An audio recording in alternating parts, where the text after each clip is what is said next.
ഞങ്ങളുടെ ഇന്നത്തെ യാത്ര ഓർക്കനി ഐലൻഡിലേക്കാണ്.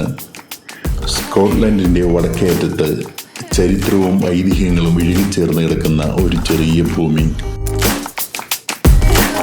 ചരിത്രാതീത കാലത്തെ മനുഷ്യർ മുതൽ വൈക്കിംഗ് പോരാളികളുടെ ചരിത്രവും ഇന്ന് നമ്മൾ മാർവൽ മൂവീസിൽ കാണുന്ന തോർ, ഓഡിൻ തുടങ്ങിയവരുടെ മിത്തുകളും ഇഴുകിച്ചേർന്ന് കിടക്കുന്ന സ്ഥലം.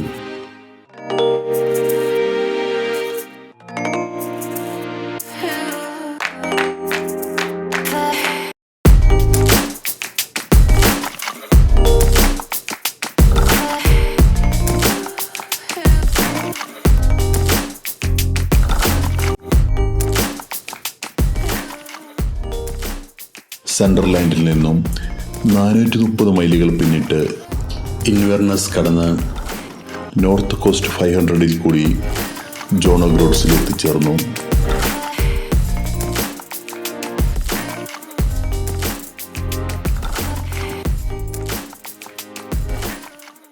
മെയിൻലാൻഡ് ബ്രിട്ടൻ്റെ ഏറ്റവും ടോപ്പാണ് ഇവിടം.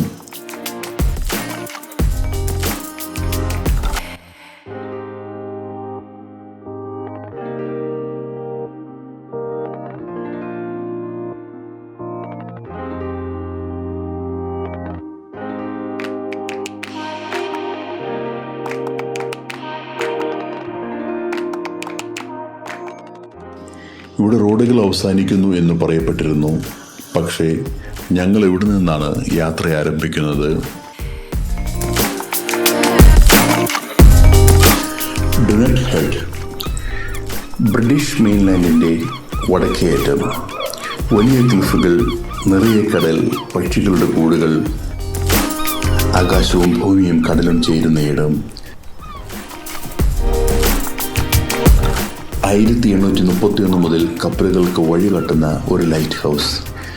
ഫോഗ് മൂടിക്കിടക്കുകയാണ്, ഒന്നും കാണാൻ പറ്റുന്നില്ല. ഡിന്നറും കഴിച്ച് അന്ന് രാത്രി ഞങ്ങൾ അവിടെ കൂടി.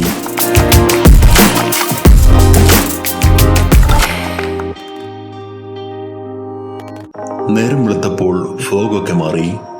ലൈറ്റ് ഹൗസ് ഇപ്പോൾ വ്യക്തമായി കാണാം.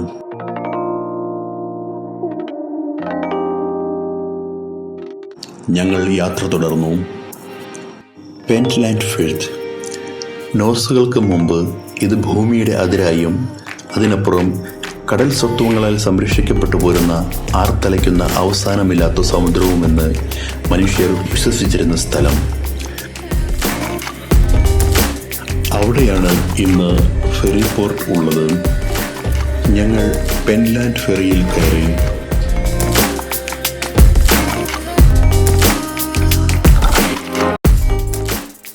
ലോകത്തെ ഏറ്റവും വേഗതയേറിയ വേലിയേറ്റങ്ങൾ നടന്നിരുന്ന സ്ഥലം. വൈക്കിങ്ങുകളുടെ കാലത്ത് ഡ്രാഗൺ തലകൾ കൊത്തിയ പടക്കപ്പലുകൾ ഓർക്കനി, കിർക്ക്ലാൻഡ് ഐലൻഡുകളിലേക്ക് പാഞ്ഞിരുന്ന കടൽ. ഓഡിൻ, തോർ തുടങ്ങിയ ദൈവങ്ങളുടെ സ്തുതിഗീതങ്ങൾ മുഴങ്ങിയ കടൽ. ഒരു മോഡേൺ കറ്റമരത്തിൽ നമ്മളും അവരുടെ വഴിയെ.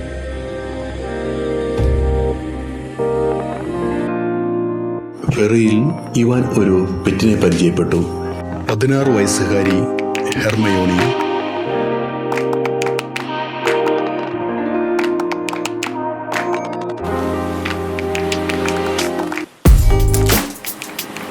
അങ്ങനെ സ്കാപ്പ ഫ്ലോയിലെത്തി. ഇത് ഒരു സ്വാഭാവിക തുറമുഖമാണ്. തോർ തൻ്റെ ഹാമറും ചുഴറ്റിക്കൊണ്ട് ഓർക്കനി ഐലൻഡ്സിന് കാവൽ നിന്നിരുന്ന ഇടം. മിത്തുകളും ചരിത്രവും സമ്മേളിക്കുന്ന ഇടം. ലോകമഹായുദ്ധങ്ങളിൽ റോയൽ നേവിയുടെ ഫ്ലൈറ്റുകൾ അണിനിരന്ന് കിടന്നിരുന്ന സ്ഥലം. 1919 ജൂണിൽ 1-ാം ലോകമഹായുദ്ധകാലത്ത് പിടിക്കപ്പെടുമെന്ന് ഉറപ്പായപ്പോൾ ജർമ്മനി അവരുടെ 52 പടക്കപ്പലുകൾ സ്വയം മുക്കി നശിപ്പിച്ച സ്ഥലം. അതിൽ പലതും ഇന്നും ഇവിടെ കടലാഴങ്ങളിൽ വിശ്രമിക്കുന്നു. അതുകൊണ്ട് തന്നെ റെഡ് ലവേഴ്സിൻ്റെ ഇഷ്ട ലൊക്കേഷനാണ് സ്കാപ്പ ഫ്ലോ.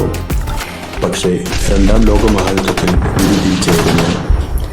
1939 ഒക്ടോബറിൽ ജർമ്മൻ യു-ബോട്ട് സബ്മറൈൻ റോയൽ നേവിയുടെ കണ്ണുവെട്ടിച്ച് സ്കാപ്പ ഫ്ലോയുടെ ഉള്ളിൽ കടക്കുകയും ശക്തമായ ടോർപിഡോ ആക്രമണത്തിൽ 800ഓളം നാവികരും HMS റോയൽ ഓക്ക് പടക്കപ്പലും ഇംഗ്ലണ്ടിന് നഷ്ടപ്പെടുകയും ചെയ്തു.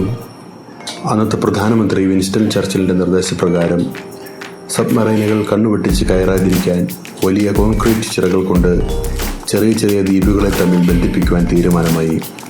ഇവയാണ് ചർച്ചിൽ ബാരിയേഴ്സ് എന്നറിയപ്പെടുന്നത്.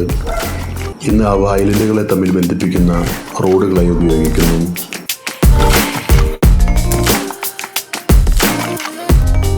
Italian chapel. ചർച്ചിൽ ബാരിയേഴ്സ് നിർമ്മിക്കാൻ നിയോഗിക്കപ്പെട്ടത് 1200 വരുന്ന ഇറ്റാലിയൻ യുദ്ധത്തടവുകാരാണ്. ക്യാമ്പ് 60 യുദ്ധത്തടവുകാർ ചേർന്ന് 2 കൊറുഗേറ്റഡ് അയൺ മിലിറ്ററി ഹട്ടുകൾ ചേർത്ത് പ്രാർത്ഥിക്കാൻ ഒരു ചാപ്പൽ നിർമ്മിച്ചു. ഒരു പ്രസന്നനായിരുന്ന ഡൊമിനിക്കോ ഒരു പെയിന്റർ കൂടിയായിരുന്നു. അദ്ദേഹത്തിൻ്റെ മേൽനോട്ടത്തിൽ ആ ഇരുമ്പ് ഷെഡിൽ ഒരു ഇറ്റാലിയൻ ഫ്രെസ്കോ രീതിയിൽ ഒരു പള്ളിയുടെ ഇന്റീരിയർ വരച്ചെടുത്തു. തടവുകാർക്ക് കിട്ടിയിരുന്ന ഫുഡ് ടിന്നുകൾ മുതൽ അവൈലബിളായ ചെറിയ ചെറിയ സാധനങ്ങളെല്ലാം ഉപയോഗിച്ച് ചാപ്പലിലേക്കുള്ള ഉപകരണങ്ങൾ നിർമ്മിച്ചു.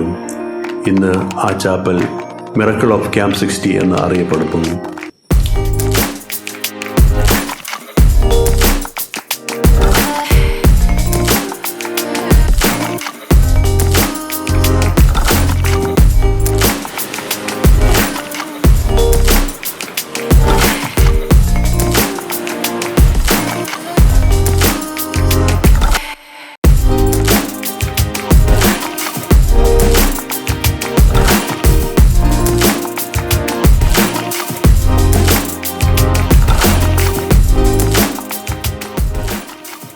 കിർക്ക് വാൾ.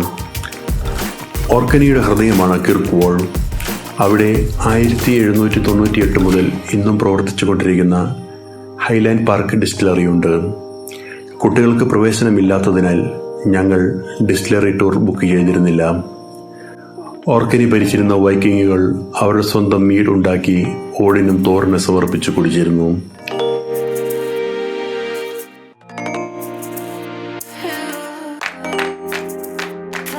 കിർക്ക്വാൾ ടൗണിൻ്റെ മധ്യഭാഗത്ത് ചുവന്ന കല്ലിൽ കൊത്തിയ വൈക്കിംഗ് ഇതിഹാസം പോലെ 1137 ഓർക്കനിയിലെ നോർസ് പ്രഭു സ്ഥാപിച്ച സെയിൻറ്റ് മാഗ്നസ് കത്തീഡ്രൽ 900 വർഷത്തെ ചരിത്രം പേറി ഇന്നും നിലനിൽക്കുന്നു.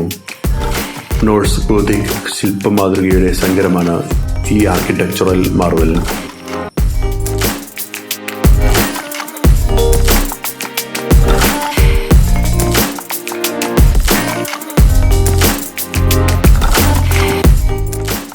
ഞങ്ങൾ ബിർസയിലേക്കാണ് പോകുന്നത്.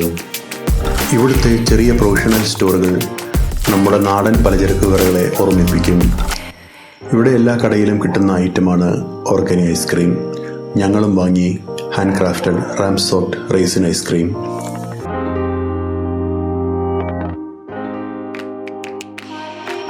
ബിർസെ ക്യാമ്പ് സൈറ്റ്. ഓർക്കനി ഐലൻഡ് കൗൺസിലാണ് ഈ ക്യാമ്പ് സൈറ്റ് മാനേജ് ചെയ്യുന്നത്.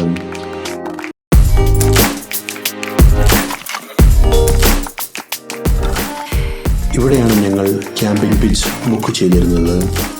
ഞങ്ങൾ എയർ ടെൻറ്റ് പിച്ച് ചെയ്തു.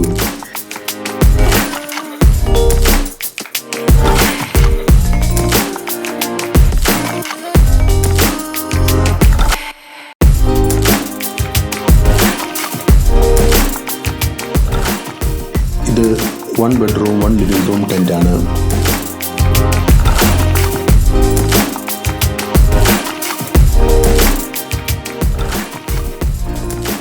കാറിൽ സെറ്റ് ചെയ്യാവുന്ന ക്യാമ്പിംഗ് കിച്ചണിലാണ് ഞങ്ങൾ ഫുഡ് ഉണ്ടാക്കുന്നത്. പുറത്ത് നല്ല മഴയാണ്. അതുകൊണ്ട് തന്നെ ഞങ്ങൾ നേരത്തെ കിടന്നു. നാളത്തെ യാത്രയ്ക്ക് മുമ്പ് നല്ലപോലെ ഉറങ്ങണം. അപ്പോൾ ഗുഡ് നൈറ്റ്.